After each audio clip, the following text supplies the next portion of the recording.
Ryo Bakura was a kind-hearted ally of Yugi Muto's who would cheer on his friends on the sidelines throughout most of the series. However, Bakura also held a dark secret, as he was possessed by the spirit of the Millenium Ring, a malevolent fiend who constantly oppressed the Pharaoh in a quest for vengeance. So today we're going to look at Bakura's 10 most important cards, how he used them to control destiny, and whether or not they'd make him much of a threat in the TCG as he was in the anime. Trading into number 10 is Exchange, a card that showed off just how tactical and adaptable Yami Bakura could be. Exchange actually had a ton of interesting and important uses throughout the series, and the main reason for that was its unique effect, which forced both players to reveal their hands and then select a card from their opponent's hand to add to their own. But the reason why this card is so important to Bakura was that it almost allowed him to take down Yami Merrick with the help of the real Merrick spirit. You see, in this shadow game, Bakura couldn't rely on his usual occult strategy, as Yami Merrick had the opportunity to study every one of Bakura's tactics in his previous duel against Yugi, which gave Merrick's dark side a huge advantage. This wasn't a deterrent for Bakura though, as Merrick's soul had promised Bakura he could read the engravings on Merrick's back if he could take down his evil half.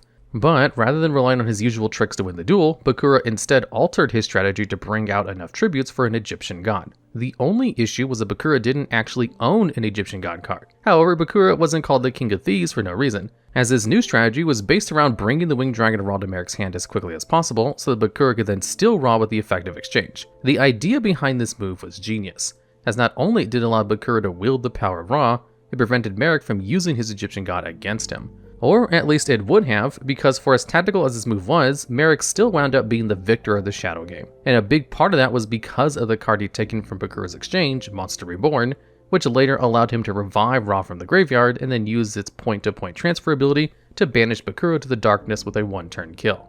Now, while Bakura lost his duel, the way he used Exchange managed to show off the card's strengths and downsides in the actual TCG. You see, Exchange isn't always guaranteed to be useful, because the card you steal from your opponent isn't likely to synergize with your particular strategy. And what's worse is that the card you end up giving them could potentially end up backfiring against you, just like how Monster Reborn that Bakura gave Merrick was instrumental in Bakura's defeat. But that doesn't mean Exchange is always terrible either, because just like how Bakura used the card to steal Raw, stealing away your opponent's cards can actually have a ton of benefits, with hand traps making Exchange a really interesting tool. You see, hand traps are generic options that you can play in your deck to interrupt your opponent during their turn and are pretty much seen everywhere in the modern game. And you can use Exchange to sniff out these interruptions before you combo off. This gives you the perfect information on the cards in your opponent's hand, while also giving you the opportunity to steal their interruptions before they have a chance to use them against you. And by the time their turn rolls around, you can just use their hand trap against them as an extra way to stop their plays. So even though these generic tools aren't quite on the same level as the Winged Dragon of Ra, the way the card is used in the TCG perfectly mirrors how Bakura used it in the anime, preventing Merrick from using Ra against him while also taking advantage of the Egyptian God card by altering his usual strategy. And although Bakura ended up losing the duel because of Exchange downsides, it at least showed off how adaptable he was as a duelist. And haunting to number 9 is the Headless Knight, who alongside the Earl of Demise and a ton of other creepy fiend monsters, acted as some of the key foundations for Bakura's strategy. These monsters are all normal monsters with no effects, and were mainly used by Bakura for their decent stats, with both Headless Knight and Earl of Demise specifically acting as some of his main offensive threats throughout the series. For the most part though, these monsters were usually outclassed by other strong beatsticks, and so even though they could hold their own, they would quickly find their way into the graveyard, which is exactly what Bakura wanted. Because in Battle City, Bakura's deck was based around an occult strategy where it was extremely beneficial to have a bunch of fiend monsters in the graveyard, allowing him to use the graveyard as an extra resource. In fact, this strategy was so graveyard reliant that in his Battle City duel against Yugi, Bakura initially appeared like a total amateur, because during the first few turns of the duel, he kept summoning his low attack fiends to the field in attack position, allowing for Yugi's more powerful monsters to easily destroy them. But this was all an elaborate ploy that showed just how manipulative Bakura could be, as Yugi had played right into his hands, and gave Bakura the 3 fiend monsters in the graveyard necessary in order to bring out Dark Necrofear. Unfortunately though, these particular fiend monsters haven't really found a place in the TCG. There's definitely ways you can use vanilla fiends to your advantage, but for the most part, these iconic parts of Bakura's strategy don't really have a deck to call home. But the way Bakura used these cards actually represents a really interesting aspect of Yu-Gi-Oh! That's still important to the modern day, the graveyard strategy. You see, if a deck is capable of interacting with or using the graveyard in some way, that usually gives a strategy a huge advantage, as it just opens up extra resources that can allow you to interact with your opponents, swarm the field, or even summon out your boss monster. And as a result, decks that can take the most advantage of the graveyard have seen prominent play across the game's history, from Ancient Chaos and Dad strategies who required certain cards in the graveyard to bring out their powerful boss monsters, to modern day decks like Tearlaments, which cemented their tier 0 status due to their strong affinity with the grave, which allowed them to swarm the field with tons of fusions. Essentially, if your deck can use the graveyard well, you're going to have a big advantage against decks that can't. So while Bakura's terrifying fiends never really saw any play themselves, the way he used them to fuel a graveyard strategy was actually an incredibly smart tactic, and one that's been strong in the TCG throughout the game's history. Reviving into number 8 is Zoma The Spirit, a trap card that's born from Bakura's imagination that almost allowed him to defeat Yugi Muto in their final duel of the series. You see, Zoma The Spirit is a trap card that summons itself as a monster, and when it's destroyed by battle, inflicts damage to your opponent equal to the attack of the monster that destroyed it.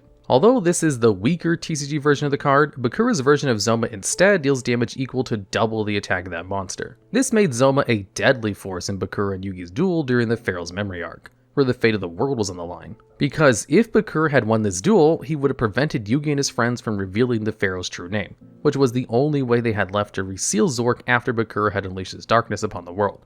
And Zoma nearly assured Bakura the victory as he paired it with Call of the Earthbound, which forced Yugi's Silent Magician to attack Zoma, destroying the spirit in the process. This would have dealt lethal damage to Yugi, but Yugi used turn jump at the last second, which forced the duel to jump forward several turns and prevented Zoma's effect from resolving. But if he hadn't had this last minute play, Zoma would have secured Bakura's victory, and left the world and Yugi in darkness. Thankfully though, if someone who wanted to destroy the world was using Zoma the Spirit in the TCG, it wouldn't be too much help to them. Because while Zoma can be a decent way to either stall or deal a ton of burn damage, it's unlikely to win you games, especially in the modern era where a ton of removal options exist to deal with Zoma before the battle phase. And even back when Zoma was first released, there were a ton of better ways to deal burn damage to your opponent. But in speed duels, Zoma the Spirit lived up to its near world-ending legacy by being a generically powerful tool that just about any deck could play. In speed duels, removal options are a lot more limited, and life points matter a lot more since you start off at only 4,000 rather than 8,000. This makes the card incredibly difficult to remove without the battle phase. And if you do remove it, it's going to take a huge chunk out of your life points. In fact, Zoma was so strong in this format that in the official speed duel events, Zoma the Spirit is the only one of the cards in the game to ever be limited for its versatility. And so, while Zoma wasn't the best card in the actual game, it's cool that one of Bakura's most pivotal cards actually managed to showcase why it was so strong in a different format, and for the exact same reason that it was used in the anime. And flipping into number 7 is Morphing Jar, one of the many flip monsters that Bakura used to gain an underhanded advantage during his first shadow game against Yami Yugi. And the way he did this was by using Morphing Jar's flip effect multiple times during the duel, forcing both him and Yugi to discard their entire hand so they could both draw 5 cards. If this had just been a normal game, Morphing Jar would have benefited both players equally by replenishing their hands. But this was more than just a regular game. It was a shadow game. And the rules of this particular shadow game meant that the souls of Yugi's friends had been placed into their favorite cards, which were now a part of his deck. But if those monsters were sent to the graveyard and remained there for too long, a spirit would come and take their souls to the afterlife. And Morphing Jar, alongside a ton of other cards in Bakura's deck, gave Bakura multiple ways to send Atem's monsters to the graveyard as quickly as possible. Because the moment one of Yugi's friends were sent to the graveyard, Yami only had a short while to bring them back before their souls were lost forever. This led to Yami making some pretty bad plays just so he could save his friends, and would have even let Bakura win the duel if it hadn't been for the meddling of his other half.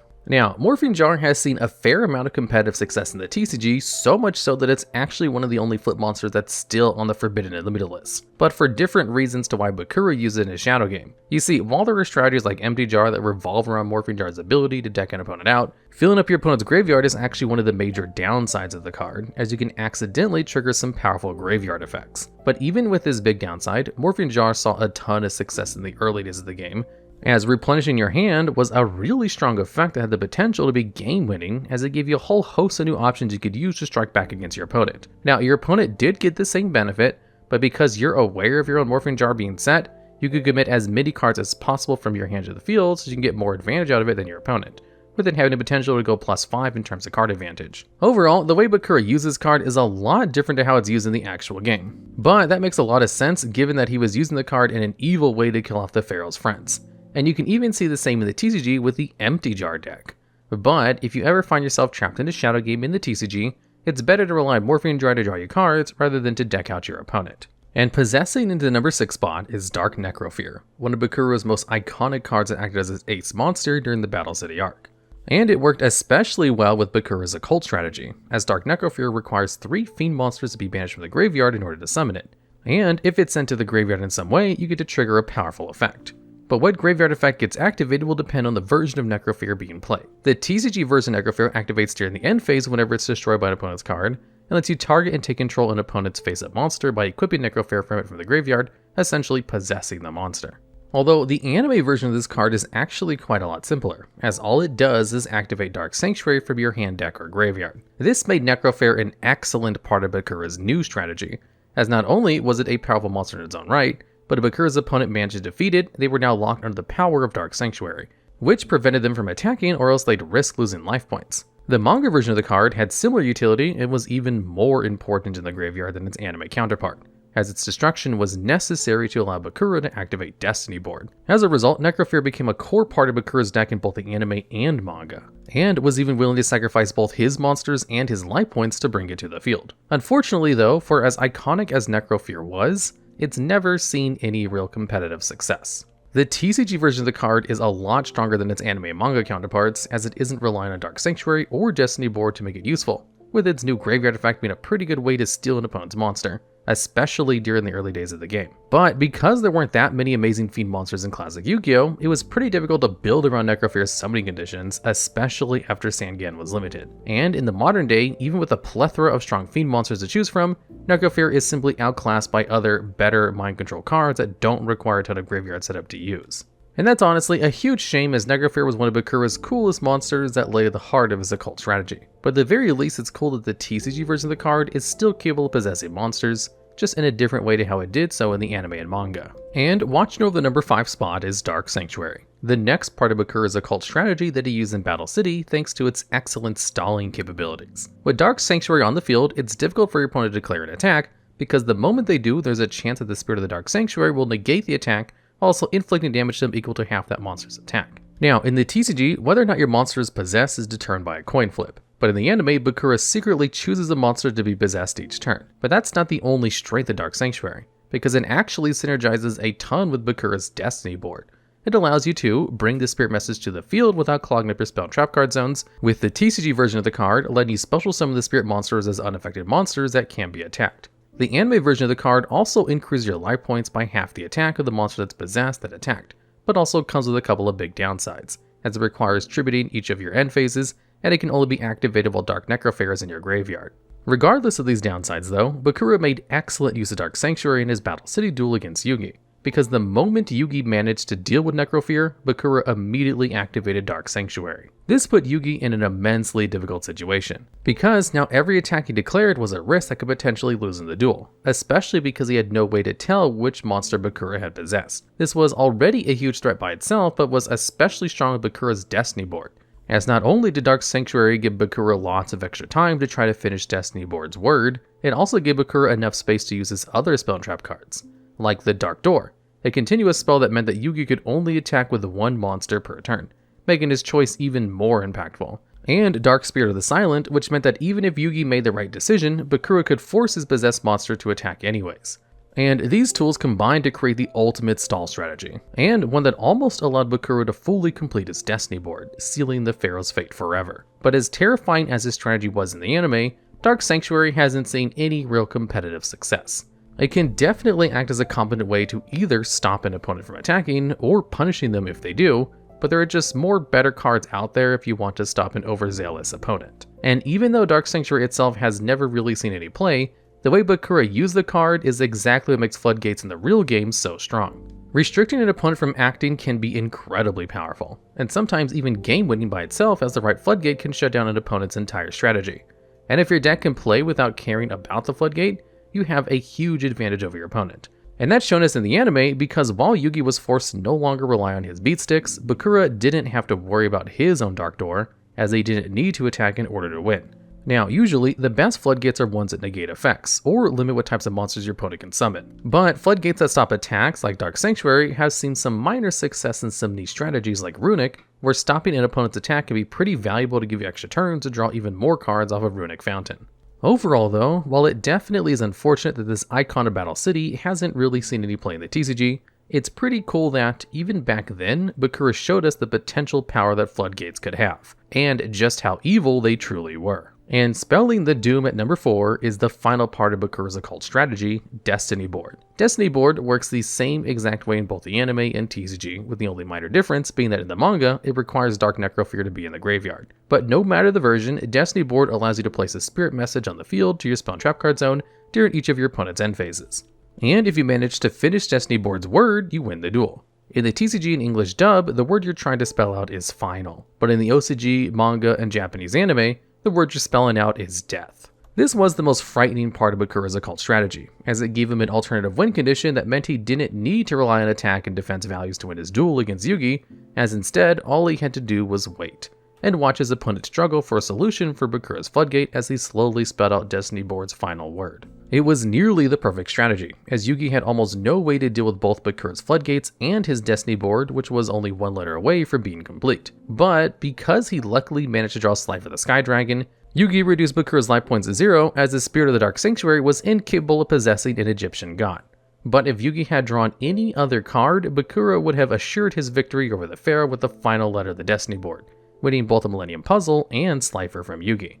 But just like most of Bakura's occult strategy, Destiny Board is a lot less scary in the TCG. As a whole, most alternative win conditions are usually pretty bad, because you have to focus your entire deck around that specific condition, which can put you at a huge disadvantage when compared to more orthodox strategies that can flood the field with boss monsters, or leave you locked under their trap cards. And win conditions like Destiny Board can be especially rough, as you're forced to play a bunch of bricks that do nothing on their own in order to actually win the game. But even with these disadvantages, a couple of alternative ways of winning the game, like Destiny Board, have seen some solid competitive success, with the most famous example being Exodia, which can use a bunch of draw cards in order to get all 5 pieces in your hand as quickly as possible, which could even lead to winning the duel on the very first turn. Destiny Board doesn't have this luxury though, as the main way to bring spirit messages to the field is with its own effect, which means that it takes at least 4 complete turns to win the duel, and in that time your opponent has plenty of opportunities to either destroy your back row or just win the game outright. But there's actually a win condition that plays a lot more like Destiny Board and relies on flooding your opponent just like Bakura did in his duel against Yugi, Final Countdown. With Countdown, if you can stall for 20 turns after its activation, you automatically win the duel on the spot. This is a lot longer than the 4 turns required by Destiny Board, because Final Countdown doesn't require anything to be committed to the field. There's nothing your opponent can do to stop it once the card is resolved. This has made it into an excellent tool that has paired well with a ton of different floodgates throughout the years, but was most infamously used with Mystic Mine, a field spell that was capable of preventing an opponent from using monster effects and attacking so as long as they had more monsters than you. So if you controlled 0 and instead relied on an alternative win condition to win the duel, your opponent could do nothing but struggle to find it out as the clock for Final Countdown slowly ticked down. And so even though Destiny Board isn't really an amazing win condition, there are still alternative win conditions out there that can make you feel like just as much of a game master as Bakura, and let you watch your opponent squirm under your floodgates. And slithering in the number 3 spot is Diabound Kernel, Bakura's main boss monster throughout the Dawn of the Duel arc, and the Caw of the Thief King Bakura. The anime and TCG version of this card are a little different from one another, but achieve the same goal. In the TCG, Diabound Kernel gains 600 attack whenever it declares an attack, and has a quick effect to target a monster your opponent controls, reduces attack by the attack of Diabound, and then you have to banish your Diabound until the next standby phase. Meanwhile, the anime reduces the attack of an opponent by letting you equip Diabound to it, so that the monster is equipped to it loses the attack equal to Diabound's. Now, Bakura technically only ever used Diabound in a single duel, but its importance to the Thief King cannot be understated, because Diabound wasn't just a regular monster, it was a manifestation of the rage born from the massacre of the Kol Elno village, the place that Bakura called home, just so Akhenaten could facilitate the creation of the Millennium items. Essentially, Diabound represents Bakura's anger, and the promise he made to his people that he would have revenge on the Pharaoh, his family, and all who stood with him. And with Diabound by his side, Bakura intended to fulfill that promise. As Bakura's Caw, Diabound also had another power that allowed it to evolve and grow stronger based on what it destroys, essentially stealing the power of other monsters to use as its own.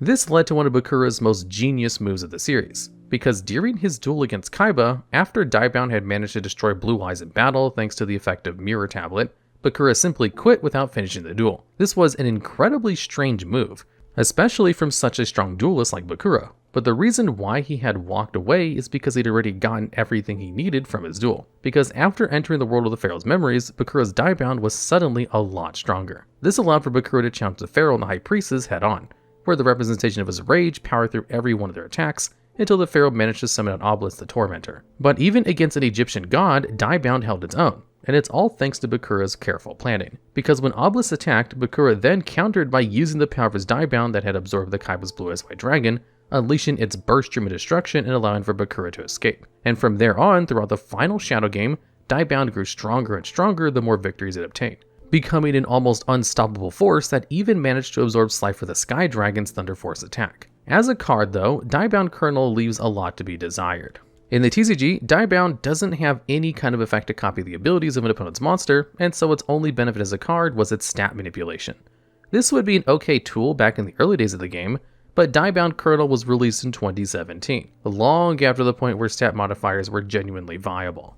And what's worse is that Diabound is a level 5 monster, so it requires a tribute in order to bring it to the field, which means you're investing quite a lot of resources in order to use Diabound's effect, when there are better stat modifiers out there that can weaken monsters even more than Diabound can.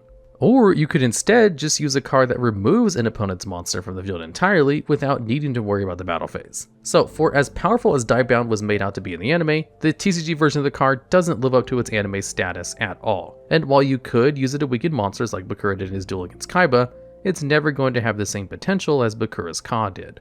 And heralding the darkness at number 2 is Dark Master Zorc, the true avatar of Yami Bakura and his ultimate boss monster. As a card, Zorc can be summoned with contract with the Dark Master, and when it's on the field, you can roll a die once per turn to apply a different effect based on the number that you roll.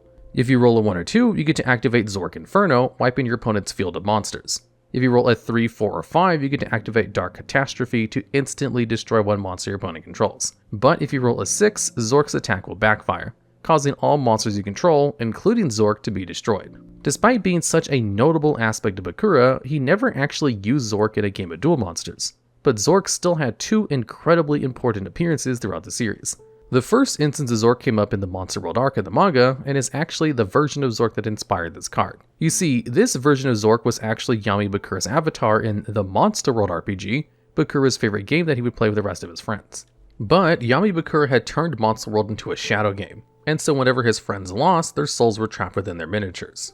And so when Yugi and his friends wanted to play this game with Bakura, Yami Bakura took this as an opportunity to strike. The avatar he used within the game was Dark Master Zorc, a powerful being with 500 HP who almost managed to capture the soul of Yugi and his friends, all thanks to Bakura using the double hit technique and brainwash dice in order to cheat his way to victory. Thankfully, the spirit of the real Bakura lay dormant, and when he was awakened, not only did he cause Yami Bakura to fumble a roll, he also appeared on the side of Yugi as the White Wizard Bakura to shield the party from the super critical Zorc Inferno attack. But that wasn't the only instance of Zorc in the anime, because we later saw it during the Millennium World arc, where we learned the spirit of the Millennium Ring was actually a composite soul made up of both Bandit King Bakura and Zorc, a being born from pure darkness that could annihilate all life. Within this arc, Bakura had set up the final shadow game between him and the Pharaoh. If the Pharaoh could prevent the Zorc from being released, he won.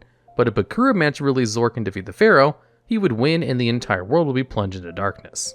And Bakura came so close to that victory, assembling every Millennium item needed for his resurrection and allowing for Zorc to sow chaos across Egypt. But after Yugi Muto managed to defeat Bakura in their final duel, he and his friends managed to reach the Pharaoh to reveal his name, Atem, which gave him the strength to fight against Zorc and combine the Egyptian gods together to summon Halaktai, the creator of light, banishing Zorc and Yami Bakura back to the darkness. Unfortunately though, Zorc doesn't live up to his world-ending status. Even in the early days of the game, where its effect was a strong removal, Zorc being a ritual monster meant that it required a ton of investment in order to summon.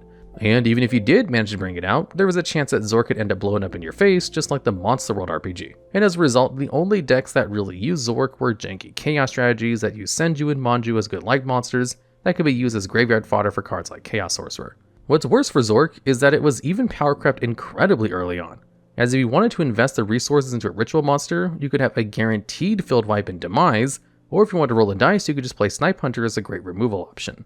And so, it's a genuine shame that the representation of Yami Bakura's soul and the main villain of the anime is almost unusable in the TCG, especially because it was apparently so powerful that it was capable of taking down Exodia and the 3 Egyptian gods by itself. But at the very least, if you do manage to bring it out to the field, you can still get lucky and roll a super critical to command the power of Zorc. And taking control the number 1 spot is Change of Heart, Ryo Bakura's favorite card. And it's a pretty powerful favorite card to have, as Change of Heart allows you to target a monster your opponent controls and take control of it until the end phase. Now, this card was used in his most iconic moment in the anime during Yami Bakura and Yami Yugi's first duel. Within this duel, Yami Bakura had sealed the soul of Yugi's friends within their new favorite cards. And if Yugi had lost the duel, he and his friends would have been sent to the Shadow Realm, and Yami Bakura held an overwhelming advantage, and was ready to deal the killing blow with Change of Heart to take control of the Dark Magician Yugi and force him to destroy his friends in battle one by one. But this plan backfired, as Ryo Bakura's soul was contained within this card, and so instead of taking over Yugi, Bakura took over Yami Bakura's Lady of Faith and begged for Yami Yugi to attack him to end the duel, willingly sacrificing himself for his friends. Thankfully though, with the power of the Millennium Puzzle, Yugi managed to switch the places of Bakura and Yami Bakura, allowing for Dark Magician Yugi to attack and send the spirit to the graveyard. But if it hadn't been for the strength of Bakura and his willingness to fight back against the evil spirit within him, his friends would have been lost to the Shadow Realm forever, showcasing the real Bakura's kindness towards those he cared for. But if Change of Heart had resolved, Yami Bakura would have definitely won the duel, because its effect is incredibly powerful, and is equally as powerful in the TCG. Taking control of an opponent's monster is game-winningly strong and is the best type of removal in the game, as you're not only removing an opponent's threat, but gain a monster so that you can use their effect, or to use them for an extra deck summon, or just to even attack your opponent. And even amongst mind control cards, Change of Heart is especially absurd, because there's no restriction on what you can target or what you can do with the monster you have, unlike Brain Control, which can only target monsters that can be normal summoned or set, and Mind Control, which prevents the monster from attacking or being tributed. And as a result, Change of Heart was deemed so powerful in the early days of the game that it was banned for over a decade, up until 2022, where it was finally released from the ban list at 1 copy. And ever since then, it's been seen near constant play in a ton of competitive strategies for being an insanely powerful and generic going second tool, capable of either forcing interaction or letting you use your opponent's monsters against them, just like how Yami Bakura intended to turn Yugi against his friends. Now, it's unlikely that Change of Heart is ever going to turn against you like it did for Yami Bakura, but it's cool to see that the representation of Ryo Bakura's humanity and soul turned out to be incredibly strong in the actual game, even stronger than any other card on this list, showcasing that despite Yami Bakura's manipulation and cunning, Ryo Bakura's soul had a lot more strength than his evil counterpart would care to admit. And that's the list. If you have any more anime videos you'd like to see, let us know down in the comments below which characters you'd like for us to cover next. And remember to like the video and subscribe if you want to keep up to date on any of the future lists. And also, thanks for watching.